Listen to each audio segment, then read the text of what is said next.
Hello students, আমি Moumita ma'am. আশা করি তোমরা সকলেই খুব ভালো আছো। Welcome back to our channel. আজকে আমি তোমাদের ফার্স্ট সেমিস্টার মেজর ইংলিশের পেপার 1 থেকে আরও একটা তোমাদের কমেডি সেশন থেকে তোমাদের আরও একটা টপিক, যেটা হচ্ছে দ্য সনেট। এটা কিন্তু একটা লিরিকের ফর্ম। ঠিক, তোমাদের আজকে আমি এই টপিকটার উপরেই কিন্তু ক্লাসটা ডিসকাস করতে চলেছি। চলো দেরি না করে শুরু করে দিই আজকের সেশনটা। দেখো কি বলেছে, a sonnet is a short poem that always has 14 lines. তো সনেট হচ্ছে লিরিকের কিন্তু এক ধরনের ফর্ম, লিরিক পোয়েমের একটা ফর্মের মধ্যে পড়ছে এটা। সনেটের মেনলি হচ্ছে 14 লাইন্স থাকে এবং এটা হচ্ছে শর্ট পোয়েম। ঠিক আছে, this fixed length makes it a very special kind of poem. দেখবে আদার্স যে পোয়েটিক ফর্মগুলো রয়েছে সেগুলোর কিন্তু এমন কোনো ধরাবাঁধা লাইনের কোনো ব্যাপার নেই যে এত কয়টা লাইনের মধ্যেই লিখতে হবে। বাট সনেট হচ্ছে একমাত্র এমন পোয়েটিক ফর্ম যেখানে কিন্তু এই লাইনগুলো ফিক্সড থাকে, যে 14 লাইন মানেই হচ্ছে সনেট। এই যে ফিক্সড লাইন যেটা রয়েছে এটা কিন্তু সনেটকে বাকি যে পোয়েমগুলো রয়েছে তার মানে বাকি যে পোয়েমের ফর্ম রয়েছে সেখান থেকে একটু স্পেশাল কাইন্ডের বলা হয়ে থাকে। এই জন্যই poets choose the sonnet when they want to express a strong emotion in a small and tight structure. তো সনেটটা কখন লেখা হয়? যখন পোয়েটের মাথায় এটা আসে, যখন পোয়েট এমন কোনো একটা স্ট্রং একটা ফিলিংসকে যখন খুব অল্প কথায় বাট পাওয়ারফুল ওয়েতে এক্সপ্রেস করতে চায়, তখন কিন্তু পোয়েটরা চুজ করে হচ্ছে সনেট। সনেট হচ্ছে একমাত্র এমন পোয়েটিক ফর্ম যেখানে নির্দিষ্ট সংখ্যক কিছু লাইনের মাধ্যমে একটা স্ট্রং ফিলিংসকে ভীষণ ক্লিয়ার ওয়েতে, ভীষণ ন্যারেটিভ ওয়েতে, বাট ব্রিফলি বলতে পারো কিন্তু, এবং পাওয়ারফুল ওয়েতে এক্সপ্রেস করা যায়। Most sonnets talk about love, beauty, time, nature or personal feelings. তো যে স্ট্রং ফিলিংসের কথা বললাম, মানে সনেটের থ্রুতে যেটা বলা হয়, সেই স্ট্রং ফিলিংসের মধ্যে কি কি পড়ে? লাভ আছে, বিউটি আছে, টাইম, নেচার, পার্সোনাল ফিলিংস, এই সব কিন্তু সনেটের টপিক। ঠিক আছে, A sonnet usually follows a regular rhythm. সনেটের কিন্তু একটা রেগুলার রিদম ফলো করে sonnet. Most traditional sonnets are written in iambic pentameter, which means each line has 10 beats that follow a soft strong pattern. বেশিরভাগ যেটা traditional যে সনেটগুলো রয়েছে সেগুলো কিন্তু সবই আয়াম্বিক প্যান্টামিটারে লেখা হয়ে থাকে। আয়াম্বিক প্যান্টামিটার মানে হচ্ছে যেখানে প্রত্যেকটা লাইনে 10টা করে বিটস থাকবে। এটা একটা স্ট্রং বাট সফট প্যাটার্ন বলতে পারো। This rhythm makes the sonnet sound musical and smooth. এই যে আর কি রিদমটার কথা বললাম, যে অ্যাম্বিক প্যান্টামিটারে লেখা হয়ে থাকে, মানে প্রত্যেকটা লাইনে 10টা করে বিট থাকবে। তো এই বিটের জন্য কিন্তু সনেট যখন পড়া হয়, রিড করা হয়, তখন শুনতে ওই মিউজিক্যাল ওয়েতে মিউজিক্যাল মনে হয়। ঠিক আছে, তারপর দেখো আমরা সনেটের টাইপগুলো দেখবো। There are mainly two forms of sonnet. একটা হচ্ছে ইটালিয়ান সনেট, যেটাকে পেট্রার্কান বলে, আর একটা হচ্ছে ইংলিশ, যেটা হচ্ছে শেক্সপিয়ারিয়ান সনেট।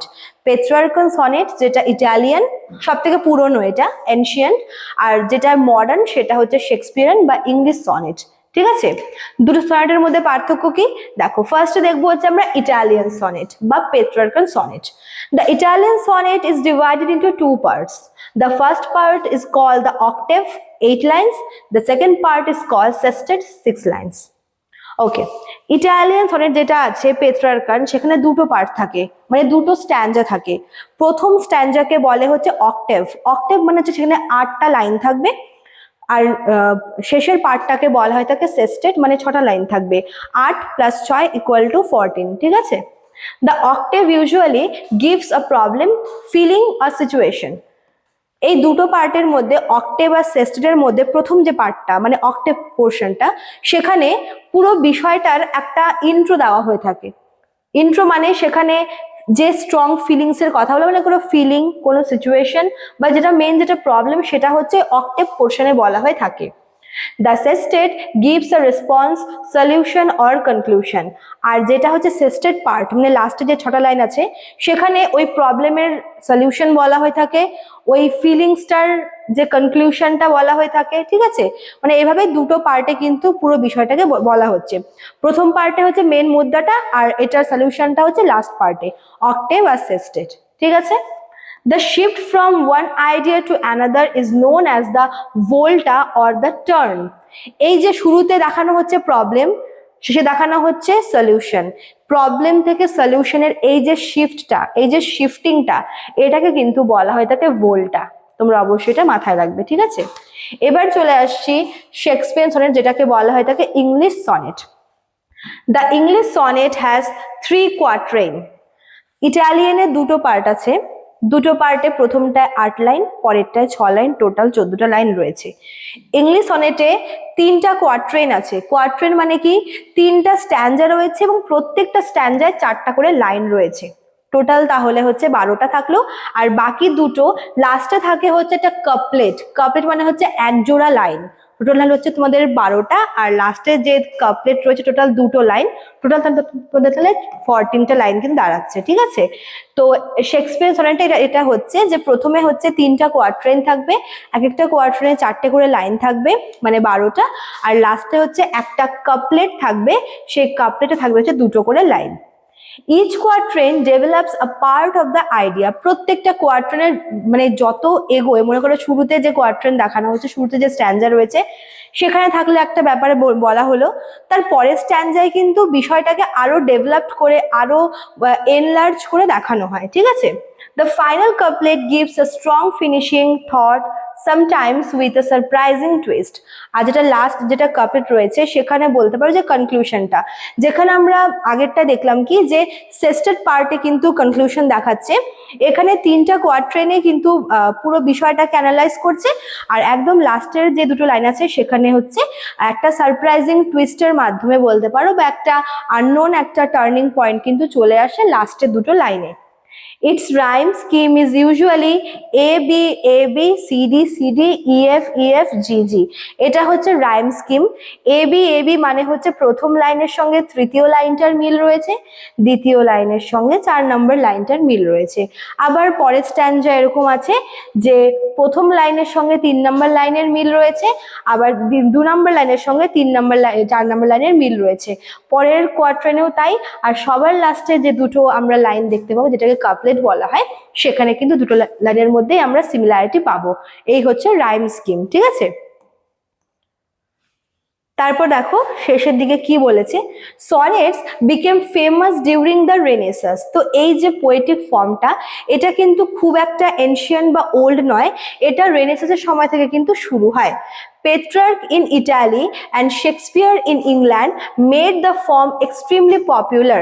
দেখো যেটা ইটালিয়ান সনেট যেটা, সেটা শুরু করেছিল হচ্ছে পেট্রার্ক নামে একজন পোয়েট, যিনি হচ্ছেন ইটালির, এবং তার নামেই কিন্তু এই ইটালিয়ান সনেটের নাম রাখা হয়েছে পেট্রার্কিয়ান সনেট। আর ইংল্যান্ডে কিন্তু সনেট পপুলারিটি পেয়েছিল শেক্সপিয়ারের হাত ধরে, এই জন্য ইংলিশ সনেটকে বলা হয়ে থাকে Shakespearean sonnet. Many poets use this form to explore the deep emotions of love and the passing of time. তো পরবর্তীকালে আরো অনেক এরকম পোয়েট রয়েছে যারা কিন্তু সনেট লেখে, যেরকম স্পেন্সার রয়েছে, স্পেন্সার সনেট লেখে, আরো এরকম অনেক রয়েছে যারা কিন্তু সনেট এই ট্রেন্ডটাকে ফলো করেছে, ঠিক আছে? Even though a sonnet is only 14 lines, it carries big thoughts and deep feelings. শুধুমাত্র 14 লাইন্সের মাধ্যমেই কিন্তু অনেক মানে স্ট্রং একটা ইমোশন বা স্ট্রং ফিলিংসকে কিন্তু বোঝানো হয়ে থাকে। It's strict structure helps the poet express emotions in a clear and powerful way. এর যে এত সুন্দর একটা স্ট্রাকচার থাকে, একটা পার্টিকুলার একটা গঠন কিন্তু মেনটেন করে, যার জন্য বাকি সব পোয়েটিক ফর্মের থেকে এটা অনেক বেশি পাওয়ারফুল, অনেক বেশি ক্লিয়ার, অনেক বেশি ইজি।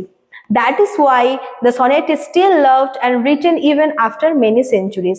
এই জন্যই দেখবে যে সনেট কিন্তু বহু বছর চলেছিল, মানে কয়েক সেঞ্চুরি ধরে কিন্তু চলেছিল, কারণ এটার একটা পার্টিকুলার স্ট্রাকচার আছে, টোন আছে, ফরমেশন আছে, তার জন্য কিন্তু সনেটটা অনেক বেশি পপুলারিটি পেয়েছিল বাকি সব পোয়েটিক ফর্মের থেকে, এবং এটার যেটা এক্সটেনশনটাও কিন্তু অনেকটা ছিল, ঠিক আছে? চলো তো এই ছিল তোমাদের আজকের ক্লাসটা। যারা ভাবছো আমাদের কাছে অনলাইন অ্যাডমিশন নেবে তারা আমাদের অফিসিয়াল নাম্বারে কিন্তু কন্ট্যাক্ট করে নিতেই পারো। আমাদের অফিসিয়াল নাম্বার দেখো দেওয়া আছে এখানে। এছাড়াও কিন্তু এখানে কোর্স ফিটা তোমাদের জন্য প্রোভাইড করা আছে। ঠিক আছে, চলো আজকে এতটুকুই থাকলো, দেখা হচ্ছে নেক্সট ক্লাসে। Thank you.